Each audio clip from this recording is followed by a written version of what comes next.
En principio, quisiera agradecer esta generosa invitación de los amigos del Hotel Barquisimeto para poder esta mañana disertar ante ustedes un conjunto de ideas que venimos trabajando desde hace un tiempo y que espero que este exquisito auditorio me ayude a seguir avanzando en ese proceso de pensar. De antemano, muchas gracias en lo que puedan aportarme en la mañana de hoy, porque lo que yo les traigo en la mañana de hoy son mis dudas,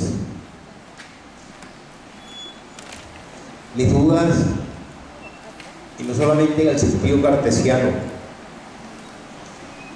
sino por aquello de que hay una vida que vivo y una vida que sueño, y no sé en cuál de las dos en este momento me encuentro, o tal vez me encuentre en un sueño insomne.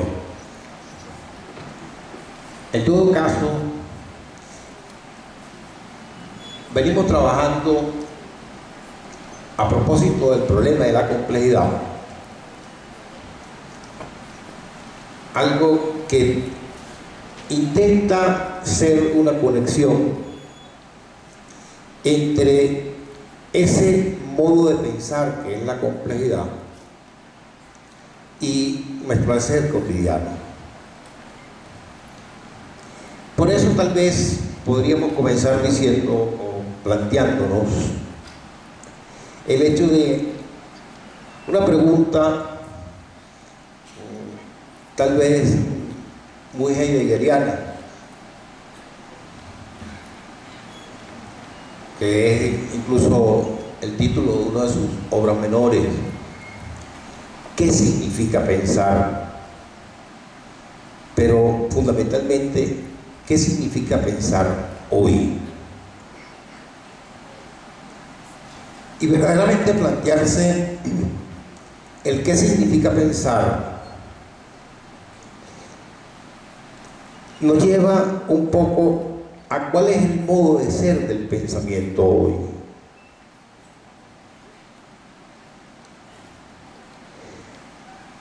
Por ende, ¿cómo se constituye hoy el modo de ser del pensamiento? O muy kantianamente, ¿cómo conozco lo que conozco? O tal vez nietzscheanamente, ¿cómo se llega a ser lo que se es? De alguna manera, plantearnos estas interrogantes me han llevado a ver un poco o a traducir el por qué el proceso civilizatorio entró en una vorágine de tal magnitud que hoy por hoy el conocimiento no es estable. Y eso podríamos entonces planteárnoslo ya de otra manera. Es decir, ¿qué significa pensar? Tendría tal vez una respuesta provisoria, y ella sería: ¿cuál es el modo de ser del pensamiento hoy? Sería pensar sin certezas. Es decir, ¿cómo el hecho mismo de ser civilizatoriamente un producto del proyecto de la modernidad, el hombre hoy entra en una condición de explicarse a sí mismo y a su mundo de otra manera? Y esa otra manera implica un nuevo modo de pensar. Y ese nuevo modo de pensar implica el hecho de que tenemos que comenzar a pensar sin certezas. Pero pensar sin certezas no es un decreto.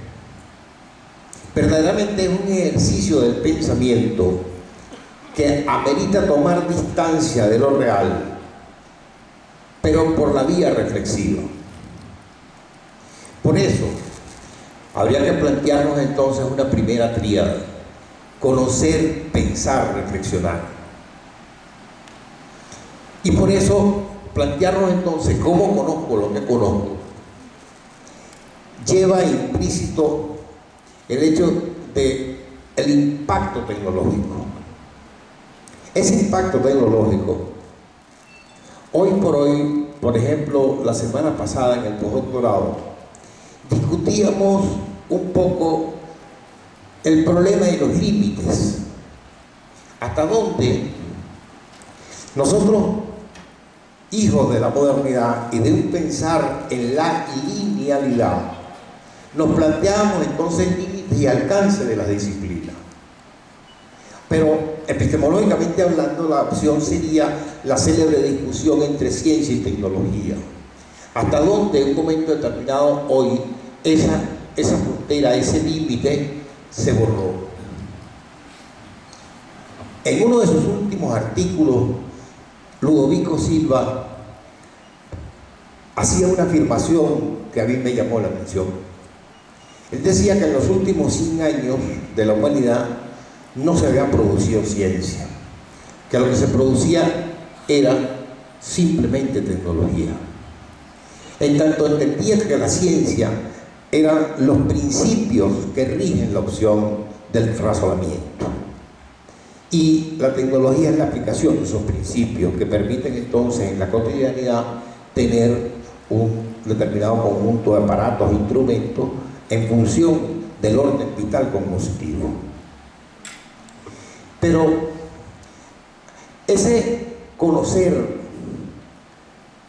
implica entonces la posibilidad, y aquí tendríamos que decirlo con Bachelard, de tratar de superar el obstáculo epistemológico primigenio.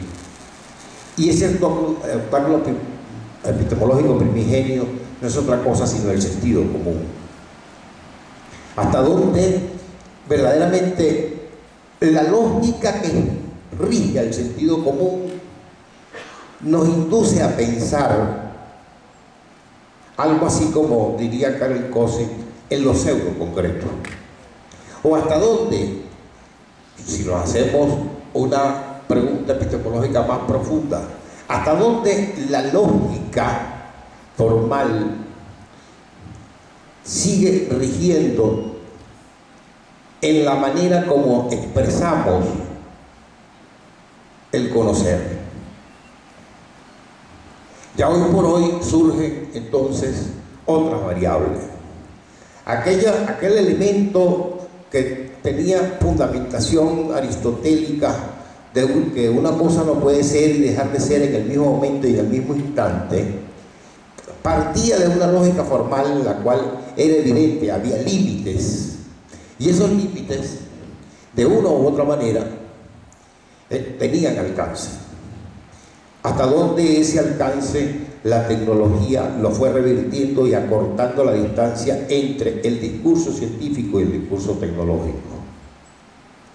Entonces, fíjense, un elemento que serviría de catalizador es la forma como expresamos o caracterizamos nuestra sociedad. En base a que hay un flujo informativo de hiperinformación, entonces decimos que estamos en la sociedad de la información. Pero en la medida en que empezamos a reflexionar acerca de ella, decimos que ese flujo informativo tiene canales que son todos los elementos de carácter tecnológico. Y esa condición entonces nos lleva al otro elemento, la posibilidad cierta de que debo comenzar a interpretar a mi mundo y a mí mismo de la manera con la cual venía operando lógicamente. Y esa lógica era en base a mis certezas. Vale decir, en la medida en que aquel célebre silogismo aristotélico, bárbara, es decir, todos los hombres son mortales, Sócrates hombre, Sócrates mortal, es decir, se nos hizo fácil y se nos metió en los tuétanos en la reflexión.